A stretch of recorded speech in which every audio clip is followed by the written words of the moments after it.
Well, good morning, good evening. It's a late one for some of us, but not for me anyway. Welcome back to the Easy Talk. We're going to be talking about some various topics.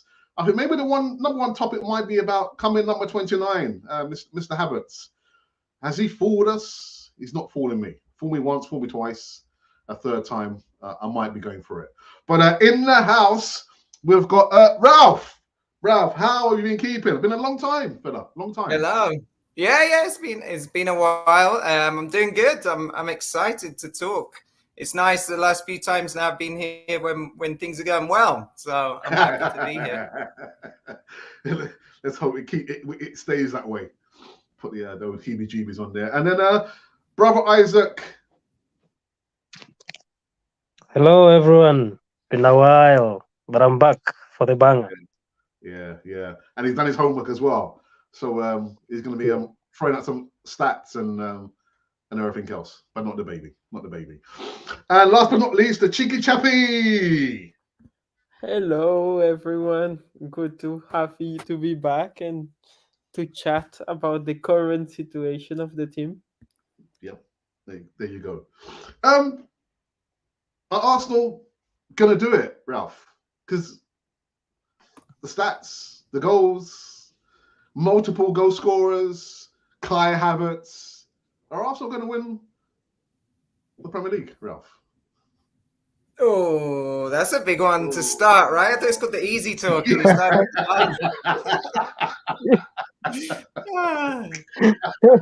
I'm sorry. If there weren't two teams called Manchester City and Liverpool, I'd say definitely yes, because look at the numbers, look at what we're doing, look at the goals at the moment, right? Just the goals per game is incredible. I mean, I can't really remember anybody putting up those kind of numbers just in terms of pure goal scoring, especially away from home, right?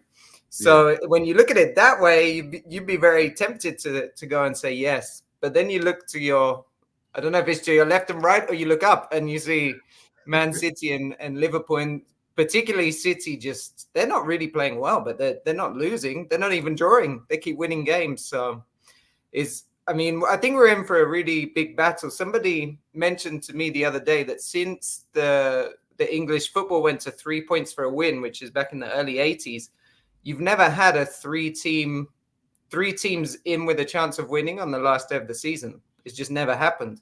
So this could be the first time, right? I'm finding it hard to separate us, and I'm deliberately not answering your question because I don't know what to say. I feel though, I must say, I feel in a nice position this year of being just behind and chasing. But last year when we were in front, and it was kind of on us to keep it up and not slip up. I don't know. I feel with a younger team, this is maybe the better position to be in. Right. Okay. All right. Didn't answer my question, but anyway, I shall pin you down. Isaac, are Arsenal Premier League champions elect waiting? Ralph dodged the bullet. Now is my turn.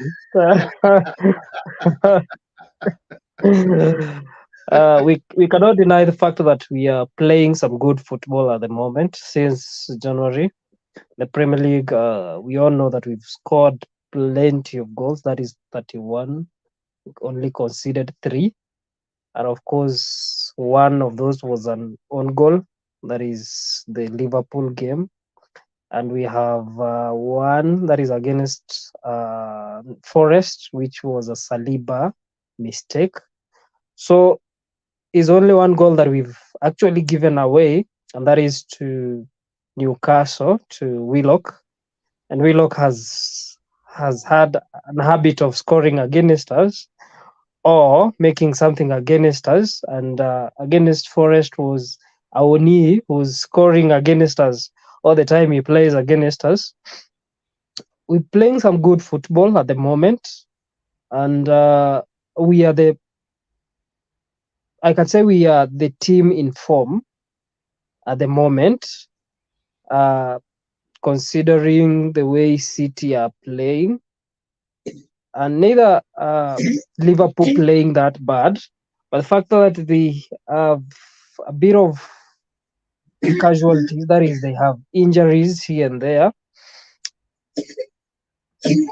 I would say If we go to Etihad and beat City, then we win the league. The biggest test for me for the season is going to Etihad. If we win that game, then we win the league. Because you look at the stats, the amount of goals that we've scored away from home since January, we've scored 19 goals and only conceded 1 goal. Wow. At home we've scored 12 and conceded 2. So that tells you we are doing more better away since January than we are doing at home. And some may argue that we played Burnley away, Sheffield away, and we also played West Ham away and Nottingham Forest. We played 4 games away and 3 at home. It is easy to argue that we've played against very poor teams, but I would also like to say that it is because of the way we play that we've made each of those teams look that bad. That I was looking at some stats, and someone was saying that since January, that is that 2024, Arsenal are turning up to every game. It's like they know exactly what they are going to do in every game, and they are doing it so effectively. So I'm hoping we win tomorrow, go to Etihad after the international break, win that game. If we win that game, then I can comfortably say we win the Prem. But what about all the other games? We've still got to play Tottenham. Do we have to play Chelsea? I think. Yeah, at home. Yeah. Who else? We have Brighton. We have Man United. That is the second last game, and we also have Wolves. Also, Wolves are not a bad team. Right.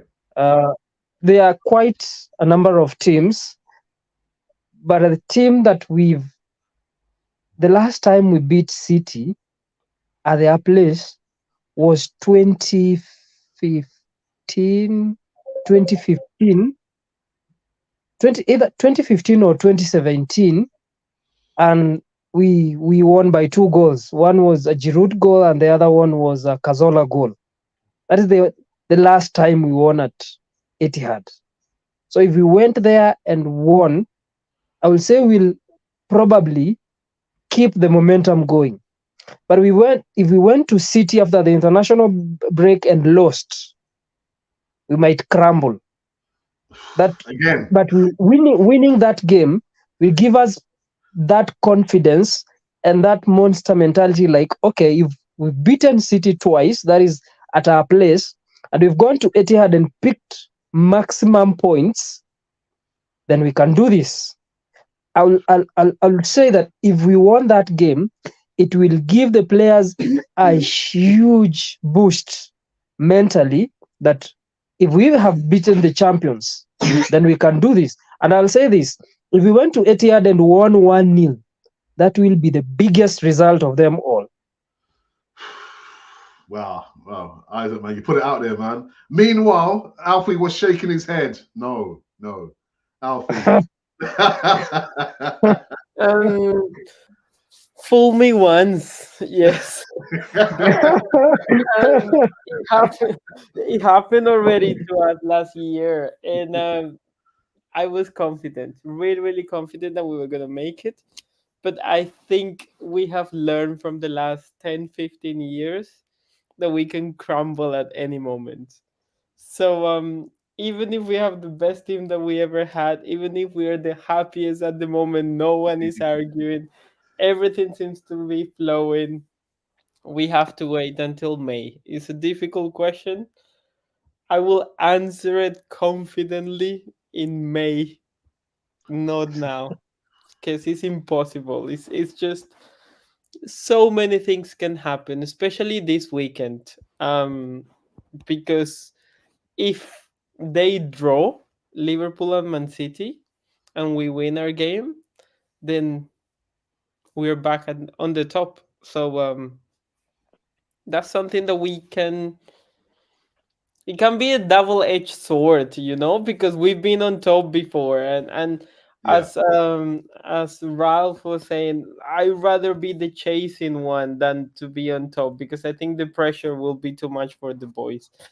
But yeah, there are many things. Tottenham plays everyone, you know, Man United, Chelsea, we're playing Man City. Many things can happen. So let's gonna take it game by game.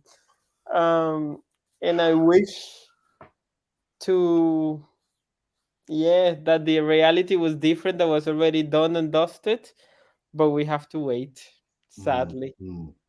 So you've been all three have been talking about matches in the Premier League. So next week we've got a biggie, the return leg against FC Porto. Do you think, Ralph, that if Arsenal do not overcome FC Porto, that's our season done? The momentum would have gone, the confidence, or you don't see it that way, Ralph?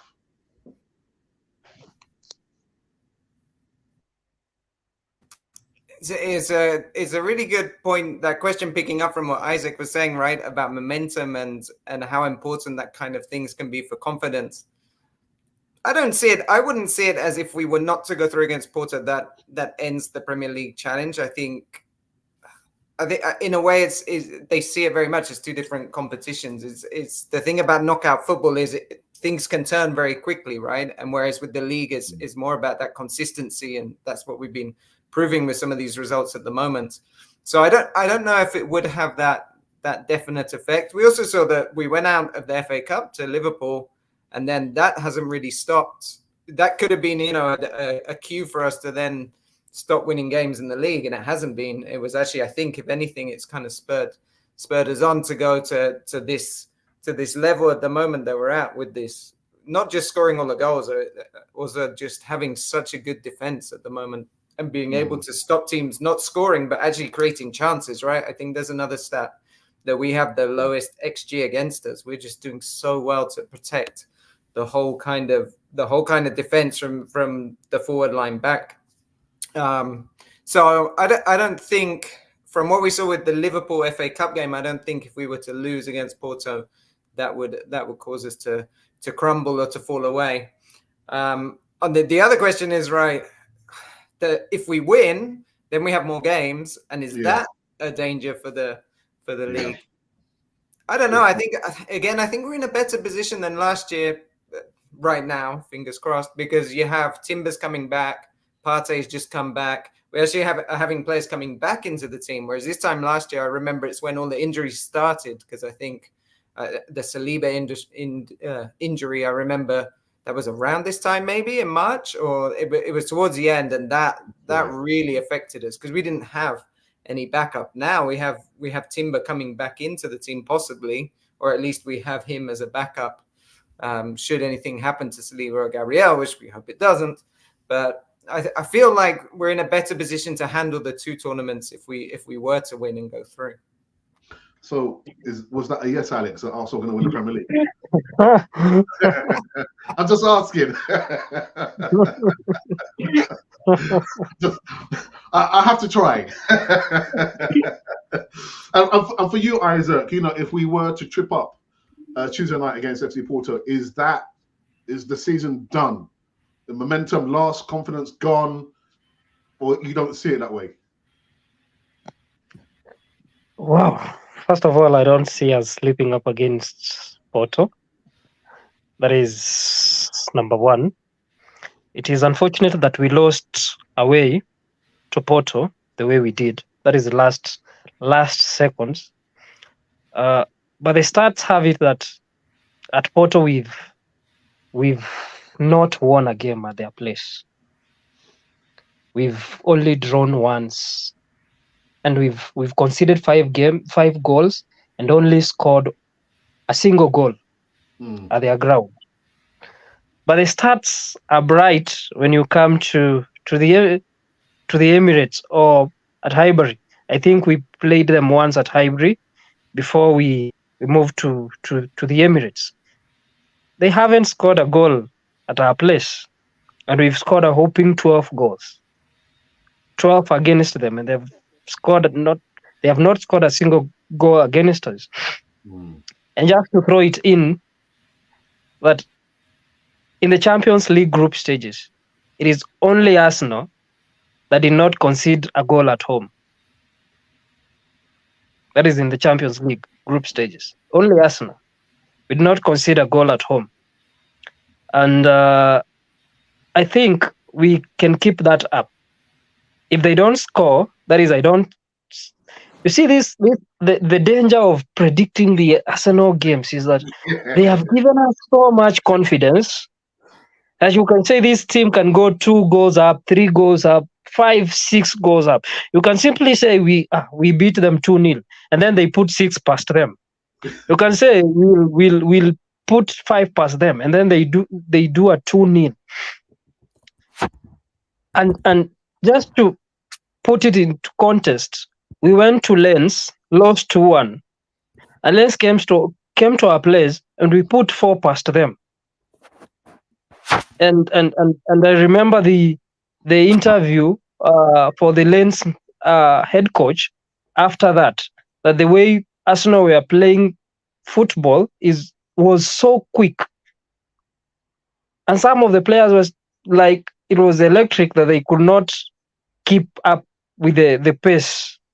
This team can turn up and overturn you and run you down. And that is the danger that we are in now. It is building that confidence that the Cheeky Chappy was saying. Last season, we were so confident because of the way the team turned up, because of the way we were putting teams away, because of the way we were turning up games and destroying opponents.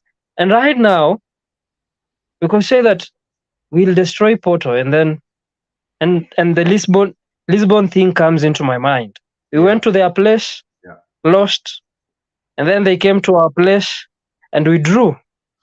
And I remember that because I was so devastated by that result. But the fact that Porto has never beaten us at our ground, that gives me a bit of confidence. And that not just beaten us, that they have never... Don't say that, because it might just happen. Don't say that. and actually, I have a colleague of mine in the office who said Newcastle paid for a crime they did not commit. They had to pay for Porto's crimes because Porto had just beaten us. And then we came back to the Emirates and had to punish Newcastle on behalf of Porto. And teams that have like Lens beat us away. Then they came and we punished them for having committed that crime. And I'm praying that then we punish Porto, because the way Porto played is like we played into their hands. We did not turn up into that game to win. We turned up not to lose that game. So we were very comfortable for a draw and then take the game back home. That is what we turned up for. If we had turned up like we turned up the West Ham, Burnley, Sheffield, Forest games, then we could have won away and then comfortably come home with a lead. But we went there and like, you know what? Don't lose this game. A draw is okay, and then let's go back home and do it in our own turf. Well, Cheeky Chappy, I see you like making faces. I'm just thinking it's like, oh, we're losing to Brentford then. Because that's what Isaac is saying. It's like we turn up after a bad game, so we're gonna have a bad game tomorrow. No. I understand what Isaac is saying, and what I like about the team is that we have responded. Like, for example, Isaac said that Newcastle paid for something that they didn't commit, but they did though, because we still feel a bit, uneasy with the decision of the first leg. Yes, and also West Ham, they knock us out from the League Cup, and then we said, okay, now we're gonna show you what we're about. And I like that kind of revenge mentality a little bit. It's like, oh, you hurt us, we're gonna hurt you a little bit more, and that's the idea. But with Champions League, I agree 100%. I think we didn't go to win that game. We didn't go with the confidence that we normally go to away games. I think maybe they might be nervous. Maybe they knew what was at stake. And Porto have been playing Champions League for the last 10 years. They also know. I mean, they have Pepe, and he's like 65, something like that. So he knows those big games. He knows how to keep people under control. He knows like what it's at stake. So yeah, we have to be very, very mature for it's, I'm not sure if it's Tuesday or Wednesday, but we have to make it through. Tuesday. Tuesday. All right. Ralph, is there anything you want to add on top of that, or shall we move on? Ralph? Yeah, let's move on, except to say that what we should do is go out there in the first 15, 20 minutes and really go for it and not be cautious, because we've seen that being cautious didn't really help our cause. I think what we need to do is assert ourselves. Yeah, well said. All right, this gentleman here, Kai Havertz, £65 million down the drain. I don't know how it goes. What's your thoughts about Kai Havertz, Ralph? I know you haven't been on the channel for a while, but £65 million. £65 million. But he's got like 7 goals, hasn't he, in like 20 odd appearances. Are you quite impressed with him, or you still feel a little bit shortchanged? How are you feeling about Kai Havertz? No, I feel we're seeing what maybe we expected at the beginning when Arteta signed him, and everyone was kind of like, why have we signed him? What exactly is he going to do? And then now we've seen through the course of the season, he's been this very versatile player that adapts to different situations and kind of helps out when we need him, because the other stat on there is he has 6 yellow cards. He has 6 yellow cards because he's been playing almost like as a midfielder trying to recover the ball for the beginning of the season, and now he's getting more of a run up front, right, while Jesus is injured. So I think what we're seeing really is what Arteta was looking for, and I think it's a similar role to Trossard as well. It's like you can use this player in different places along the front line. You can use him in midfield, so this is a really useful player to have for that. If you take away the price tag, I think it's pretty similar to Trossard, and it's a really clever signing for that. Where we need to be careful, I guess, or let's hope Edu and Arteta are careful, is that he's not a replacement for a number 9, right? I don't think he is that, although he's playing there at the moment and scored some goals. We still need to find that striker, I think. But I think what we're seeing with Havertz is he's doing really well in that quite difficult job as a footballer, where you have to go in different positions in different times of the season and do a job there. Not worth 65, or worth the £65 million for you, Ralph? I think he's probably worth it because there's a value on the versatility. There's not that many players that you can equip for different positions. So it's almost like you've bought 2 players in one by having him. Instead of having to spend 30 million on one sub up front and one sub in midfield, you've actually spent 65 on one person who can do both and has started quite a lot of games. Okay. And for you, Isaac, is this where you've done your homework on Kai Havertz, or?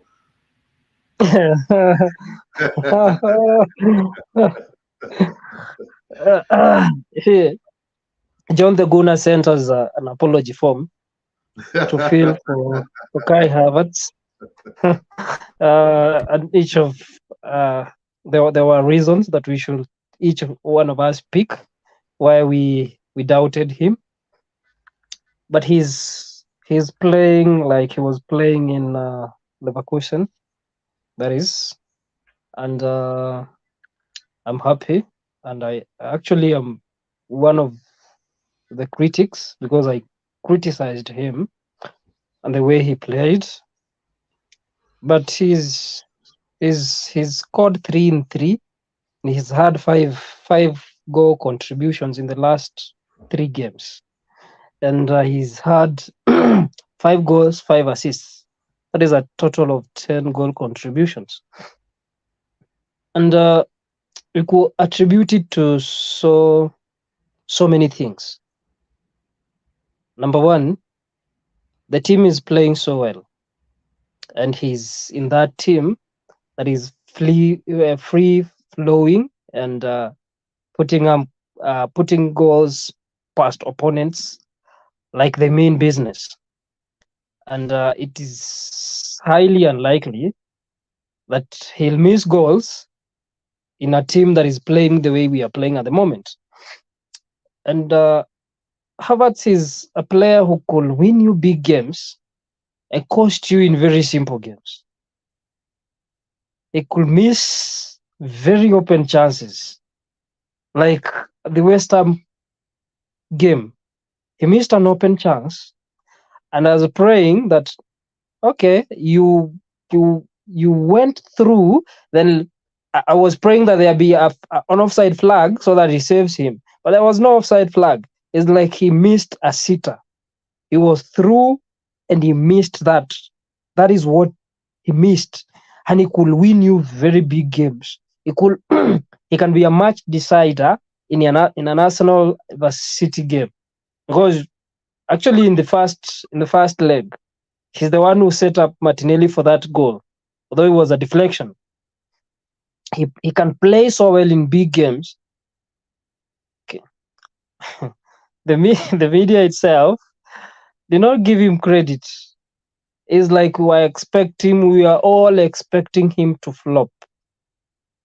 We were all expecting that to happen. And at the beginning of it all, he started playing like he was flopping, and it was playing into our hands. But at the moment, he's not showing that he's flopping, but I believe he's actually exactly what Arteta wanted. Perhaps Arteta has proven us wrong, but I'm waiting till the end of the season and see what he's given us, because we are not going to judge ourselves or to judge our performances at the end of the season that we played so well, we finished second. I'm going to judge our performances on what do we have on our hands. What trophy do we have? What did you contribute to this trophy? Like when he was at Chelsea, I remember he scored the winning goal against City in the Champions League. If he does that, then I'll say he's exactly what Arteta needed. And I'll not say that we do not need a striker long term. We do need a striker long term, an established and proven striker long term. Because at the moment, it's just the system clicked. What about when things are hard? Because I believe before Dubai, teams had analyzed Arsenal and they knew how to lock us down. They knew that double up against Martinelli, double up against Saka, and then we are done. Mm-hmm. But after Dubai, they tweaked the system a little bit, that if you double up against Martinelli and Saka, then we are going to go through you. Mm. Because we will not totally depend on the wings. We will go through you. Or we bring in Jorginho, who play the ball over the top. And that is how we've managed to outscore some of the teams. And I was listening to the press conference against the Brentford coach. He's one of the managers who knows how to lock down Arsenal. When you listen to him, analyze how we play, he knows how we play. He does. And he actually gave something away in the press conference if Arteta was watching that. He said they have to press high and they have to sit deep. So they will be doing that in moments. They know when we have the ball, at some point they will have to press. And if they cannot really press us, if we are playing through them, they'll have to sit deep and wait for the counters. But the system, the way it is at the moment, it is hard to beat Arsenal on the counter. So they'll have to go toe to toe, pressing high and giving their 100%. Because I remember telling a friend of mine that if Burnley turn up and play the way they play, I actually remember I was on the show before the Burnley game actually, and I said this. Yeah. I said if Burnley turn up and play the way they play, that is open football, we are going to demolish them. And they turned up and they played open football, and we did demolish them. So if Brentford turn up tomorrow and play that open football, then I'm afraid we'll punish them. But if they put their 100%, press high, and sit deep in some moments, then we are going to have a game. Because we've actually, if we do not have a goal in the first leg, then the second leg, if you analyze our games against Brentford, if we have the first leg, we went no goal. Second leg, probably we have a goal. We've not gone 2 legs without a goal in either of the legs. And we won 1-0 at their place. Yeah. And they are coming to the Emirates. And I can see there is going to be a goal. Okay, in the Prem that is the start in the Prem, okay? Yeah, and 1 League Cup. No goal, no goal. Then I can see we will have a goal tomorrow. We're going to concede a goal, but if we have to win, we have to outscore them. Well, John Guna has put a comment in the live chat that Ivan Toney will have a point to prove against Arsenal, and he's itching or twerking for a move. I'm not sure what he means by that. But Alfie, Kai Havertz. I know you've been a ardent critic of Kai Havertz. £65 million. Yeah, he's not worth it. People don't like to hear it, but that's the truth. Like, it's because we're winning, and even if I put my boots on, I will be okay in that position. He doesn't run. He doesn't go to the spaces. He has gained a lot of confidence, I believe. I think he's good at the moment. But for me, a good footballer is the one that, is good at all times with the club. And for example, if you compare with Santi Cazorla, with Alexis Sanchez, even when we were going through the rough times, they were still performing at the highest level. So I think if Kai Havertz would have come 3 years ago when we were not that good, he would not even be on the bench, because he has to be confident and he has to wait for the team to be balanced before he can perform. And that's not something that is going to happen all the time. And I think with that money, we should have gotten a much better player. I mean, he's doing what he's supposed to do. And don't get me wrong, I like his contributions to the team. And he hasn't cost us games in a way that, yes, he misses chances, but he doesn't give the ball away cheaply. Even though he's on a yellow card, he doesn't get like silly red cards and stuff like that. I think he's defensively quite aware, but even better than Xhaka sometimes. But I have to say that it's not the same like Zinchenko, that you could say that sometimes he has cost us games, because at the end of the game he gets a bit distracted or he gives the ball away cheaply. But I I don't think he's a player of the value for 65. But you know what, Ralph? I think no matter what, Mikel Arteta was determined to try and prove that he made the right decision by buying Kai Havertz for £65 million. I mean, I love Leonardo Trossard. I mean, when was the last time we had a player left foot confident, right foot confident, and could even header the ball? And he's not the tallest of players. But I think Mikel Arteta was determined to prove to the fan base that he made the right choice by buying Kai Havertz for £65 million. No matter what. Yeah, because there's a reason he pushed through and spent so much money, because you also know when you're buying a player from the Premier League, you're paying that extra tax, right? Because you're buying from a league that's already expensive, and you're buying from a rival, or they used to be a rival, Chelsea, but now they're nowhere near us. But you're paying some of that extra fee, and he's making that. He's really trying to make that work and prove it. I mean, I think because also what I would guess the big change he made this year was by bringing in Rice. We suddenly were playing with one holding midfielder instead of we traditionally had two, and so he needed somebody in that balance, in that role.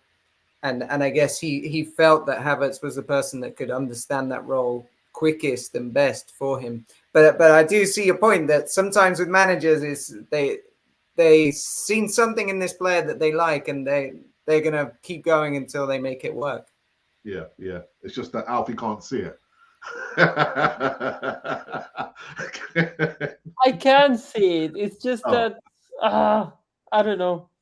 Sometimes, like when you see him, you get frustrated because he's not as quick as the others, but the other ones are very, very quick.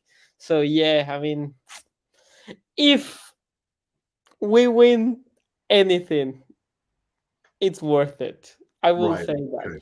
Because as John is saying, Arteta will die on the Kai Havertz hill. Yeah.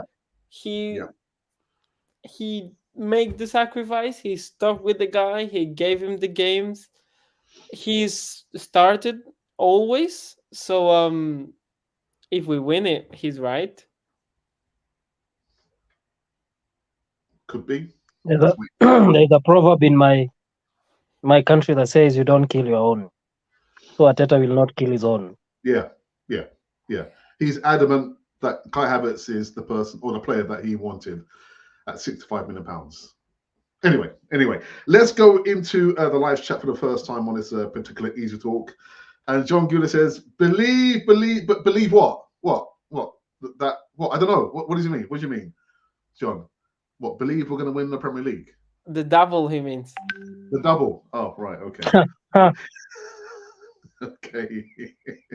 Let's go on.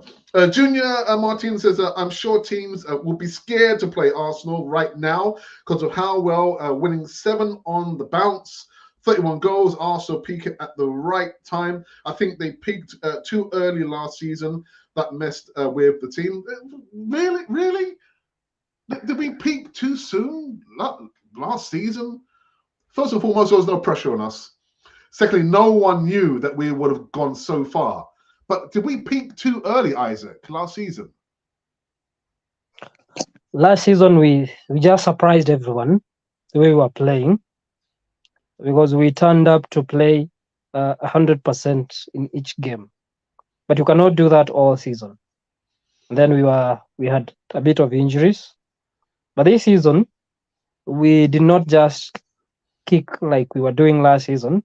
And I remember us in the show saying that we are not playing free-flowing football in one of the Easy Talks like we were doing last season.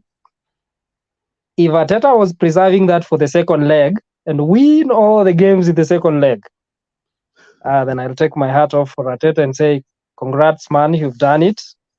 Because you realize you go full force. You cannot do that in 38 games, and you are in other competitions.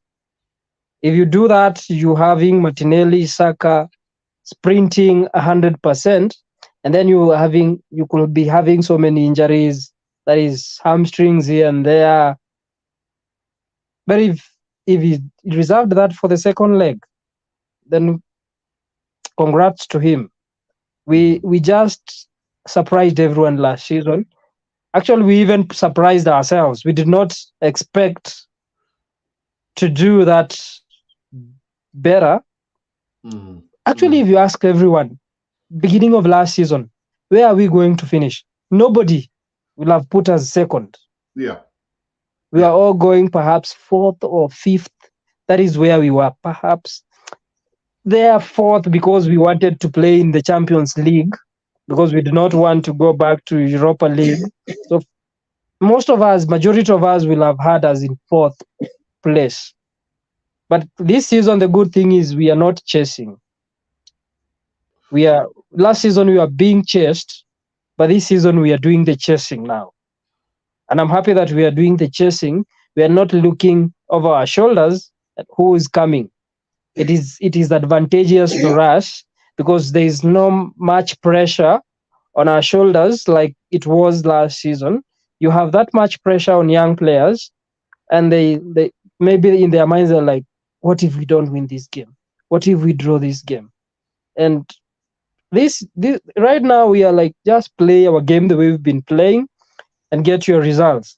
And it could be possible that this weekend, if we win our game, that is tomorrow, we are guaranteed second.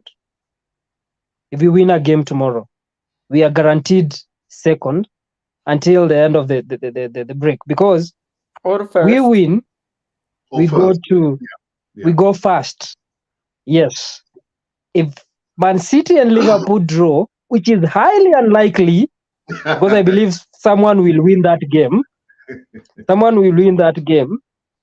If they draw, then we go to 64 points with Liverpool, but fast because of goal difference. And if Man City win that game, they go fast.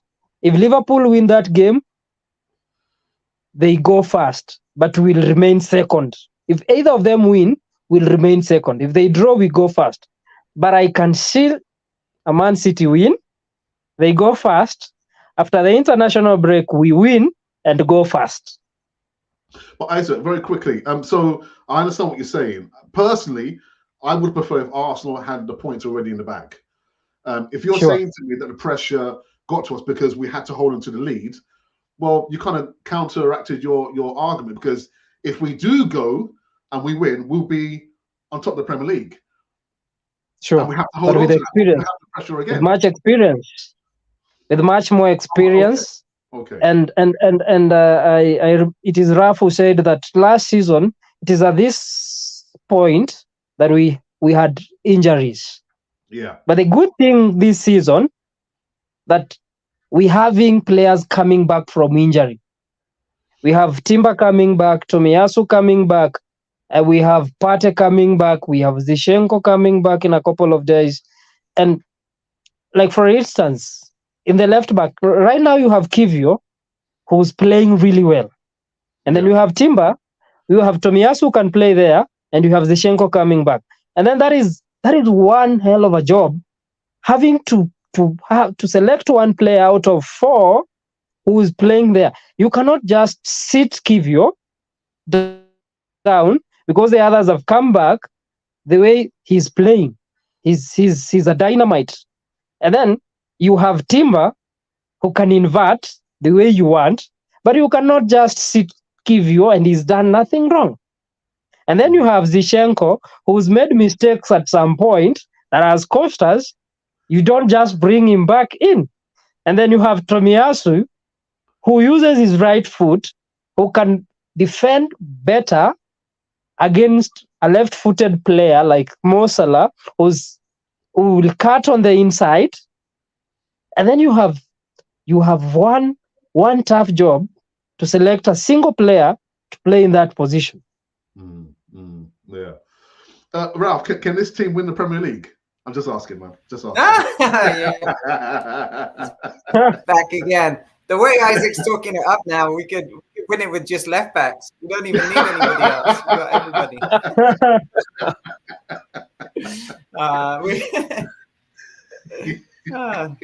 Is it? It's looking nice talking about this. The one thing I would say about this weekend, and we're talking about if we're first and that kind of thing, I still feel it's different to last season because it's not a big lead, right? We'd be first by like a point. So I think it's still very much close. Last year, when that gap was getting wider, that was maybe even more dangerous in a way for us. Yeah. Alfie, is there anything you want to say on top of what we've just spoken about? Yeah, I think it's gonna be tight until the end. Regardless if one of the teams gets a little bit relegated, maybe us, maybe Liverpool, maybe Man City, the difference is not gonna be a lot. It's gonna be 1 or 2 points at the end, and we have to win as much as possible. I don't mind, and this is controversial, and I said this before. I don't mind losing to City. I don't mind losing to, Man United. But for me, at the end of the day, you cannot lose against the lesser teams. Those games we have to get done quickly. Same thing with as we did with Liverpool, with West Ham. We just go first 20 minutes full go and secure the games from the beginning, because those are not the games that cost you. Are the, Brentfords, are the Brightons. Those are the games that end up costing you. But at the moment, we have to get a result in every single game. We have to even try to draw. We have to, basically, the mentality has to be to win it. And I think we can do it, because if you look at consistency, we are kind of the best team at the moment. With that being said, we're still Arsenal. Yeah. We've been here before. Um, so yeah, it's complicated, but I think we can make it. Hopefully. Okay. Back in the live chat, John says the trouble with Kai, he was a Chelsea reject. We couldn't see past that. Is that true, Ralph? The fact that he came from Chelsea, and we know there's been a bucket load of Chelsea players coming from Chelsea to Arsenal. Was that the main reason why we view him so negatively? It's a good point. It could be like trauma, right? We have this unintentional kind of trauma that comes from, let's think of Willian maybe, or going back in time to Gallas, or yeah, right. Yeah. So, and now, but what we're seeing is the opposite, right? With Kai Havertz and Jorginho, we're actually like, I think we've got the better of these deals. So, but there's a good point. Maybe we're a bit scarred mentally. Yeah, well said, actually. And actually, for me, Jorginho has played so well, in the absence of Thomas Partey, really, really well. And I chose him for my man of the match for the last 2 games. Jorginho, ex-Chelsea player. My goodness. Anyway, DWTT Gary says hello. There is an echo in the chamber. And John says, even Gary, well said, Isaac. Well, Isaac said a lot of things, actually. He did his homework. I'll agree Kai is a bit of a luxury. Is he a luxury player? Is he a luxury player? Yes. Yeah. Okay. And like I've said before, Arteta is determined to die on the Havertz hill. Are any of them worth that money, really, Alfie? Depends who he's referring to, but I can see players who are worth 65. Trossard, for example, even though he doesn't start, he was definitely worth the money. Havertz, he was worth 180. I don't know. That guy has completely changed Arsenal. Like, he came and like, oh yeah, you play Havertz, I take care of the defense. Don't worry. So yeah, but we still have to be careful with injuries and stuff. Like, for example, the last game where Martinelli had a little cut. People start freaking out, or I've always said it. If something happens to Odegaard, yeah, I don't think our football will flow as much as normally would. So I think we still need to start getting players to compete with those positions. And big teams have 2 players per position, and I think we have done that quite well at the back. We have to look for, definitely a striker, and maybe another winger, another midfielder. Okay. And actually on that, Ralph, if you had an open checkbook and you had a choice of any player across, the leagues in Europe, which position do you think Arsenal need to upgrade on? I think we need a forward. We need another forward in terms of a central strike. No, I think I don't. I'm going to change it. I think we need a winger. I think we need a winger because we are so reliant on Martinelli and Saka. They're playing so many minutes. We have Trossard who fits in and does a great job, but I think we need one more there that could go in there. Right. Okay. Nothing in defence. No. Nothing in midfield. I mean, in midfield, maybe I'd look at somebody. I don't know how long Jorginho can go on for example, playing the way he is. Defense, I think we're pretty solid. I think this is the best. Looking at it, this is the best kind of squad depth defense we've had in a long time. Okay. And for you, Isaac, open checkbook, which positions are you going to upgrade on? On the goalkeeper. Say again? He's saying goalkeeper. The goalkeeper, so we can add another problem. For me, I have a striker. I have 3 positions: striker, Saka backup, and Saliba backup. Good shout. Good shout. Yeah. And Alfie, finally for you, open checkbook. I think Ben White can replace Saliba, at least temporarily. If that were to happen, hopefully no. Let's not jinx anything. But I think another midfielder and definitely a goal scorer, because Jesus is injury prone. He's too injured all the time, and he's not reliable enough.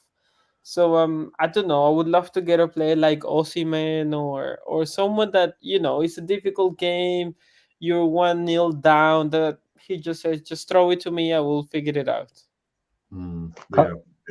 Alfie, you're saying White can replace Saliba momentarily? No, but it's not that bad. It's not like how will White do against Haaland?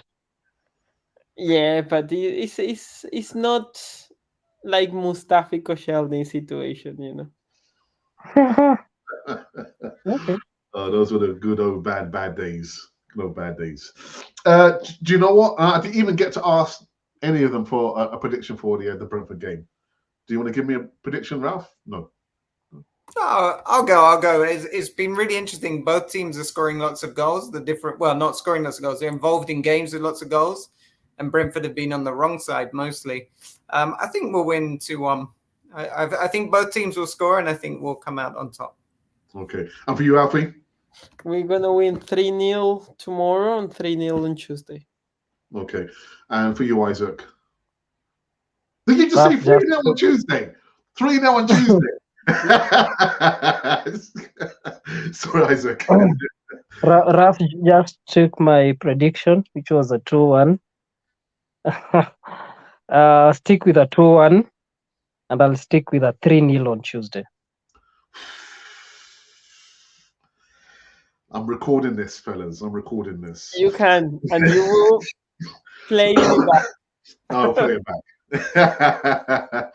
Do you know what? We've come to an end on this Easy Talk, which was a fairly well-balanced Easy Talk, and listening to Ralph, Brother Isaac, and of course the cheeky chappy Alfie. 3-0 on Tuesday. No. Yes. Okay. For sure. All right. When you come over to England, if it is 3-0, I'll buy you a pint. Well, let's go. All right. All right. So the next time you will see me will be tomorrow for the instant post-game reaction. Arsenal versus Brentford. Let's hope Arsenal do not get stung by the bees.